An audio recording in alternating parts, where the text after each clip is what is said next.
all know that food can make or break your ability to lose weight. As a holistic nutritionist and health coach, I understand why this is the case. It comes down to one very important thing. Food affects your hormones. And with that, food affects your ability to burn fat. It affects whether you have a fat storing metabolism or a fat burning metabolism. Now, there's one particularly evil food that affects your hormones the most, and I don't mean in a good way. This food wreaks havoc on your hormones and on your precious metabolism. And you'll thank me if you give up this food, or at the very least, limit it as much as you can. That's right. I guarantee you'll feel a difference in as little as 24 hours of giving up this food from your diet. Most people think sugar or bread or alcohol would be this food that I'm about to tell you to avoid. Others might think it's butter or coconut oil because they're high in saturated fat. You know, the usual suspects that are blamed for hurting your weight loss efforts. Well, I have good news and not so good news. The number one food that prevents weight loss is not a carb. That means it's not sugar, it's not bread, pasta, or even ice cream. It's also not saturated fat, so you can keep your butter, cream, coconut oil, and continue to eat that juicy steak. I bet you're thinking, get to the point, tell me the food already. Okay, let's dive right in. One last thing. After I tell you the food, I'm going to explain why you should avoid this food. So the number one food to avoid that is preventing you from losing weight are polyunsaturated fatty acids, or PUFAs. That's how I'm going to refer to them throughout the remainder of this video. While it may be fun to say PUFA, they are not so fun when it comes to your health and weight loss. What are PUFAs? PUFAs, short for polyunsaturated fats, are a type of fatty acid, the type of fat that is available to us via the foods we generally fall into two categories: unsaturated fat and saturated fat. For ages, we were advised to avoid saturated fats and emphasize unsaturated fats, or avoid fat altogether. Many cooking oils actually said heart healthy on the bottle.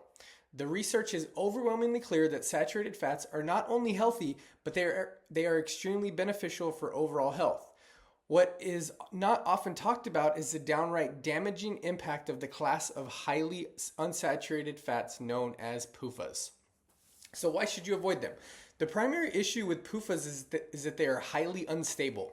So all fats have a temperature with which they oxidize or become unstable, go rancid, or become toxic. For PUFAs, that temperature is very low.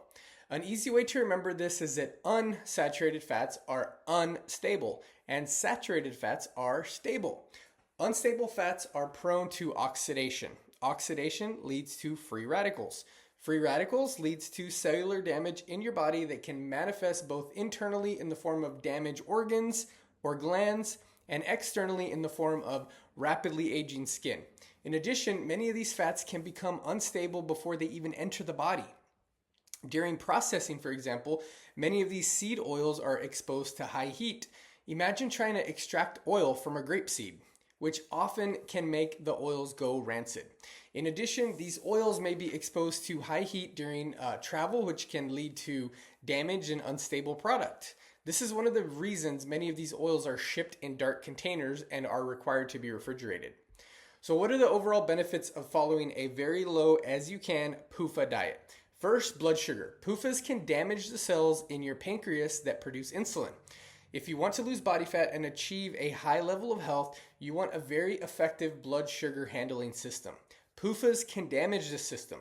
For those with blood sugar handling issues, the primary focus is usually reduced sugar intake. However, I believe it makes more sense to reduce PUFAs from your diet because you'll be able to utilize the carbs and the sugar that you're eating.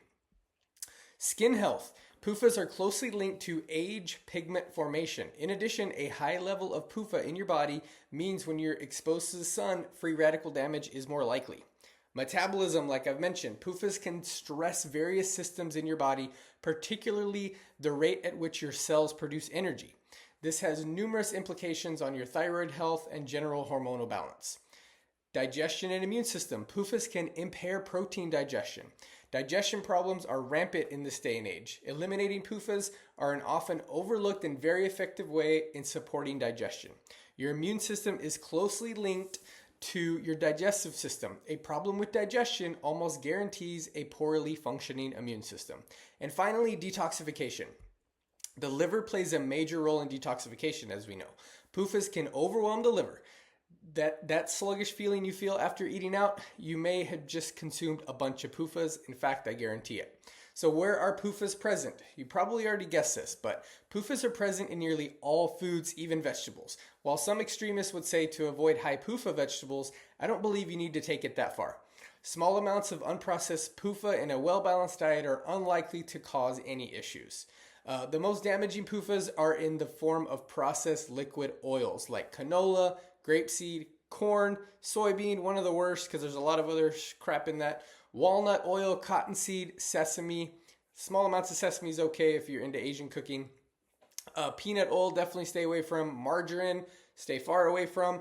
And finally, flaxseed oil. Now you can rest easy knowing the number one food that is preventing you from losing weight and achieving optimal health. You can thank me now, or you can come back and thank me later. How can you thank me right now, you ask? Feel free to like this video first and then subscribe to my channel if you aren't a subscriber already. Until next time, cheers to being PUFA free.